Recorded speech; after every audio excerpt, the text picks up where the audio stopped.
Здравствуйте, друзья! С вами Лара Володина и наши новости.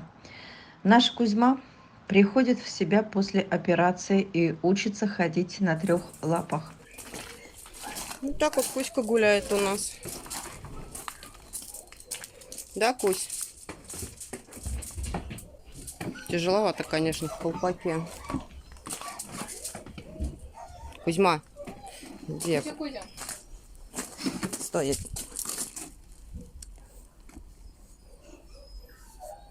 Такой вот шовчик. Скоро уже снимать надо будет. Учится держать координацию своего тела. Вернее, он и так бегал на 3. Сейчас ничего не будет ему мешать. Снимется воротник, и парню будет легче.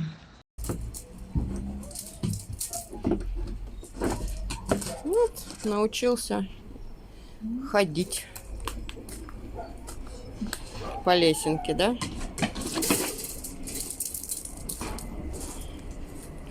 Курочек смотришь. А их колпак мешает, скажи.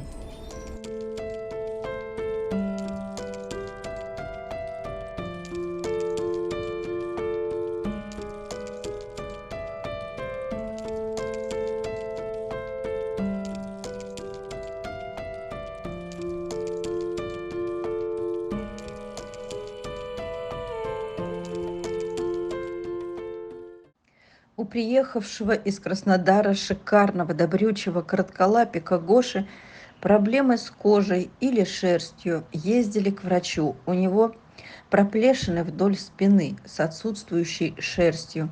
Врач сказал, что, возможно, в прошлом были здесь раны, которые уже зажили, но шерсть пока не выросла. Прописали пить витамины и мазь. Это не портит милого Гошика, но фотосессию решили отложить. Вот такой красивый, чистый Гоша стал. Ой, даже лохматится малышок мой. Даже лохматится. Такой пушистый стал.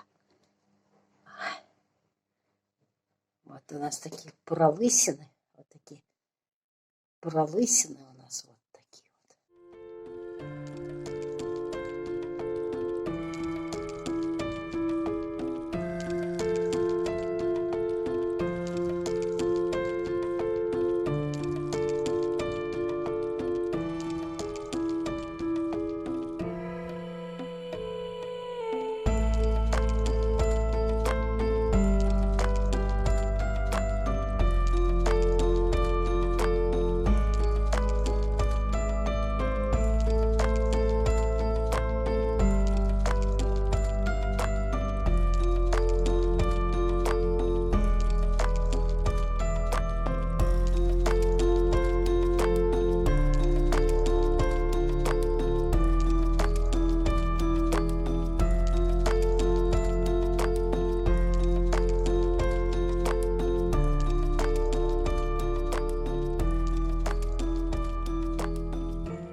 Друзья, сегодня я хочу рассказать вам об одной из передержек, на которой живут якутские спасеныши.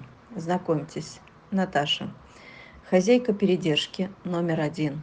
Мы сотрудничаем уже 3 с лишним года. Наташа – человек с огромным любящим сердцем. Это даже не передержка, это больше как приют. Только вдумайтесь, на моих 50 собак Наташа сама спасла 70. Итого у нее сейчас живет 120 хвостиков. И одинокая женщина с ребенком, без выходных и отдыха, тащит вот такой неподъемный груз. Проблем очень много. Это болотистый участок, утопающий после снега в воде до июня. Дом, в котором живут собаки, развандалили его напрочь.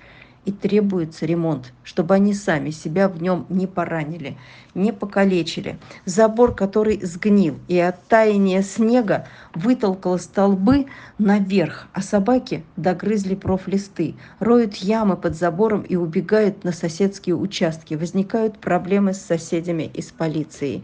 Ямы вырыты и под фундаментом дома, точнее под сваи, плиты, на котором дом стоит. чтобы как-то побороться с болотистым, глинистым участком, где весной утопает все в воде, самый дешевый способ – это кирпичный бой.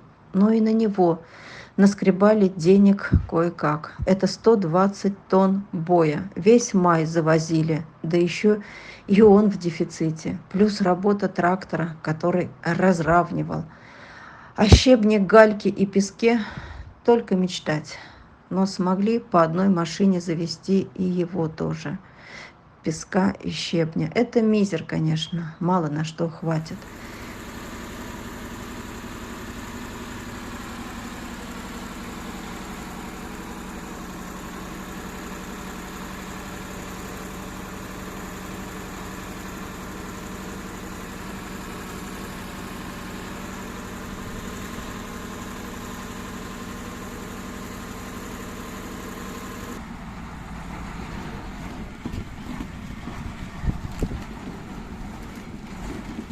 Наташа не может пройти мимо собачьей беды. Сотрудники местного отлова это знают и часто предлагают забрать нового хвостика, когда после ОСВВ везут на прежнее место на выпуск. Смотрите, как бросился целовать Наташу очередной ее спасеныш, словно знал ее всю жизнь. Она пропитана добром, и собаки это чувствуют. Как часто бывает в нашей жизни, таким людям живется труднее тех, кто может пройти мимо. И к чему я это рассказываю?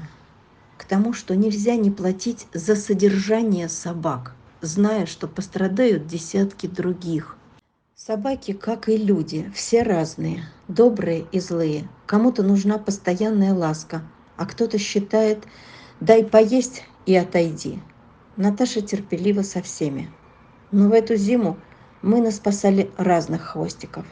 Есть среди них и агрессивные тоже, кого выгуливать приходится отдельно от других, чтобы не обижали слабых и скромных.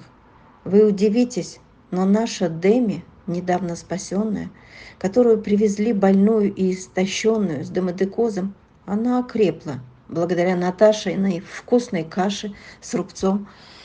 Она теперь здорова и обижает других. Да, вот такой характер. И таких собак несколько.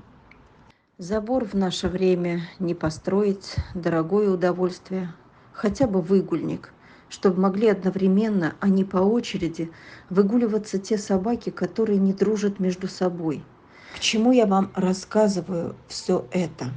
А к тому, что многие считают передержку бизнесом. Но это далеко не так. Наташа – это пример того, как человек вкладывает душу в спасение хвостиков, лишая себя всего – покоя, отдыха, благополучия, чистоты, спокойствия. И все ради собак.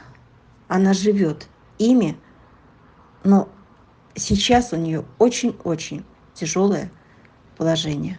А значит, и у моих собак наитруднейшее положение. И все потому, что мне нечем оплачивать содержание. У меня долги за этих собак. У собак должен быть не только корм, должно быть безопасное содержание. И все это решается всегда из денег оплаты за собак. Нет денег, появляется море проблем.